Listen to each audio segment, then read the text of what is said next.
Hello दोस्तों, जय श्री कृष्णा, राधे राधे। स्वागत है आपका आपके अपने यूट्यूब चैनल पर स्टडी विथ ललिता। दोस्तों, हमने पिछली वीडियो में देखा था वर्णमाला के बारे में। वर्णमाला क्या होती है, क्या स्वर होते हैं, क्या व्यंजन होते हैं, कितने अक्षरों से मिलकर वर्णमाला बनी है आदि। दोस्तों, पिछली वीडियो में हमने जाना था स्वर के बारे में। स्वर क्या होते हैं, जिन शब्दों को बगैर किसी शब्द की सहायता से बोला जाए, जो स्वतंत्र रूप से बोला जाए, हम समझ सकते हैं। आज दोस्तों हम व्यंजन के बारे में जानेंगे। व्यंजन क्या होते हैं, जिन शब्दों को स्वर की सहायता से बोला जाए वह व्यंजन होते हैं। जैसा कि यहाँ पे लिखा है, जिन वर्णों के उच्चारण में दो ध्वनियाँ सुनाई पड़ती हैं वह व्यंजन वर्ग कहलाते हैं। जैसे कि का में आ का उच्चारण है।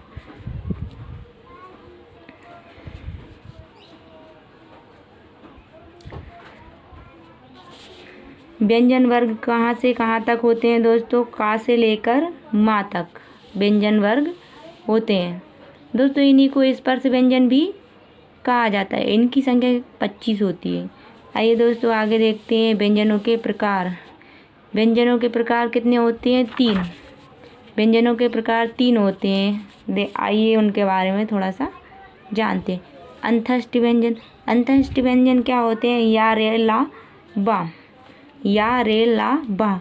अंतस्थ व्यंजन वह व्यंजन होते हैं जिनको बोलने में कोई ऊष्मा ना लगती हो, जैसे कि अंदर से आया और सीधा निकल गया।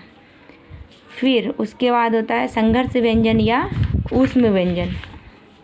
संघर्ष व्यंजन या ऊष्म व्यंजन क्या होते हैं दोस्तों? जिनको बोलने में ऊर्जा लगती है। ये क्या होते हैं? शा, शा, शा, हा। संयुक्त व्यंजन। संयुक्त व्यंजन छ, त्र, ज्ञ, जो 2 व्यंजनों से मिलकर बने हों वह संयुक्त व्यंजन होते हैं। संयुक्त व्यंजनों की संख्या कितनी होती है? 4, छ, त्र, ज्ञ। संयुक्त व्यंजनों का निर्माण किन किन से मिलकर हुआ है? छा का निर्माण का और सा से मिलकर हुआ है। ता का निर्माण ता और रा से मिलकर हुआ है। ज्ञा का निर्माण जा और अणा से मिलकर हुआ है। स्रा का निर्माण सा और रा से मिलकर हुआ है। आगे देखते हैं दोस्तों स्वरों का वर्गीकरण। स्वर का वर्गीकरण मूल रूप से 2 प्रकार में किया गया है। नॉर्मली 3 प्रकार में किया गया है। ह्रस्व स्वर, दीर्घ स्वर और प्लुत स्वर। आइए दोस्तों ह्रस्व स्वर के बारे में जानते हैं। जिनके उच्चारण में कम समय लगता है वह ह्रस्व स्वर कहलाते हैं। जैसे कि आ, ई, उ आदि। छोटा ऊ, छोटी ह्रस्व स्वर कहलाते हैं। दीर्घ स्वर जिनके उच्चारण में ह्रस्व स्वर से अधिक समय लगता है वह दीर्घ स्वर कहलाते हैं दोस्तों। जैसे बड़ा, बड़ी, ए, ओ, ये दीर्घ स्वर होते हैं। लुप्त स्वर क्या होते हैं दोस्तों? जिन वर्गों के उच्चारण में स्वर वर्गों से कई गुना ज़्यादा समय लगता है। जैसे रा। आपने देखा होगा दोस्तों, कभी हम ओम का उच्चारण करते हैं तो उसमें कितना अधिक समय लगता है, उसी को हम ह्रस्व स्वर कहते हैं। आइए दोस्तों आगे देखते हैं हम व्यंजनों का वर्गीकरण। स्पर्श व्यंजन। जिन व्यंजनों का वर्गों का उच्चारण करते समय वायु की कटहलता कंठ तालु मूर्धन ओष्ठ की छूती हुई निकले वह स्पर्श व्यंजन कहलाते हैं। स्पर्श व्यंजन के उच्चारण स्थान क्या क्या होते हैं देखते हैं दोस्तों। कहाँ से किसकी आवाज़ निकलती है?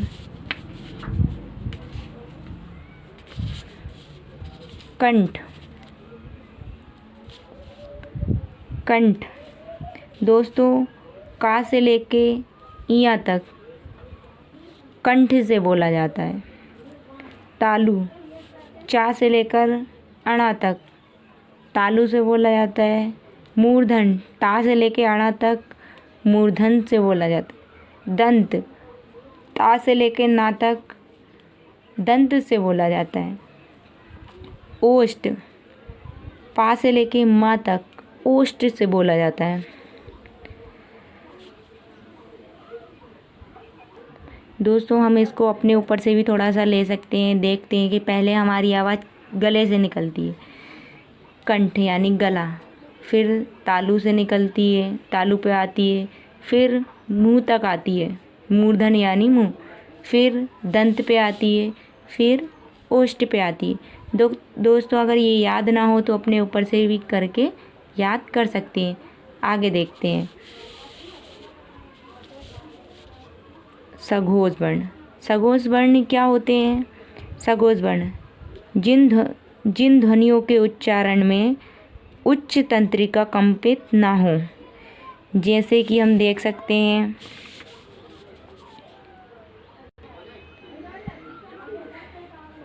जिन ध्वनियों के या प्रत्येक वर्ग का पहला और दूसरा वर्ग व्यंजन अघोष होता है, जैसे कि हम देख सकते हैं। आइए दोस्तों इसको वर्णमाला से समझते हैं थोड़ा सा। का छा, चा छा, टा ठा, ता था, पा फा। दोस्तों पहला और दूसरा वर्ग अघोष होता है। तीसरा चौथा पांचवा सघोष होते हैं। गा घा इंगा, चा जा झा अणा, टा ठा डा, डा ढा अणा, दा धा ना, बा भा मा। दोस्तों पहला और दूसरा वर्ग अघोष होता है, तीसरा चौथा पांचवा सघोष होता है। दोस्तों हमने ये देखे अघोष और सघोष। आइए दोस्तों अघोष के बारे में तो देख लिया हमने, थोड़ा सा सघोष या घोष के बारे में जान लेते हैं। जिन वर्णों के उच्चारण में कंपन हो वे वर्ग सघोष या घोष वर्ग कहलाते हैं। जैसे कि दोस्तों प्रत्येक वर्ग का तीसरा चौथा और पांचवा वर्ण सघोष कहलाता है, जैसे कि अभी हमने आगे वर्णमाला में देखा था। आइए दोस्तों अब देखते हैं अल्प प्राण और महाप्राण। अल्प प्राण क्या होते हैं? जिन वर्णों को या शब्दों को बोलने में हमारे प्राण ना निकलते हो वह अल्प प्राण होते हैं। जैसा कि यहाँ लिखा है जिन व्यंजनों के उच्चारण से मुख से कम हवा निकलती हो वह अल्प प्राण कहलाते हैं। सीधे से शब्दों में हम देख सकते हैं कि जिनको बोलने में हमारे प्राण कम निकलते हो। प्रत्येक वर्ग का पहला तीसरा और चौथा वर्ग अल्प प्राण होता है। आइए दोस्तों थोड़ा सा महाप्राण के बारे में और जान लेते हैं। महाप्राण महाप्राण क्या होते हैं? जिन व्यंजनों के उच्चारण में अधिक वायु मुख से निकलती हो वह महाप्राण व्यंजन कहलाते हैं। जैसे कि बोलने में हमें अधिक ऊष्मा लगती हो। प्रत्येक वर्ग का दूसरा और चौथा व्यंजन महाप्राण होता है। आइए दोस्तों थोड़ा सा द्विगुण व्यंजन के बारे में और समझ लेते हैं।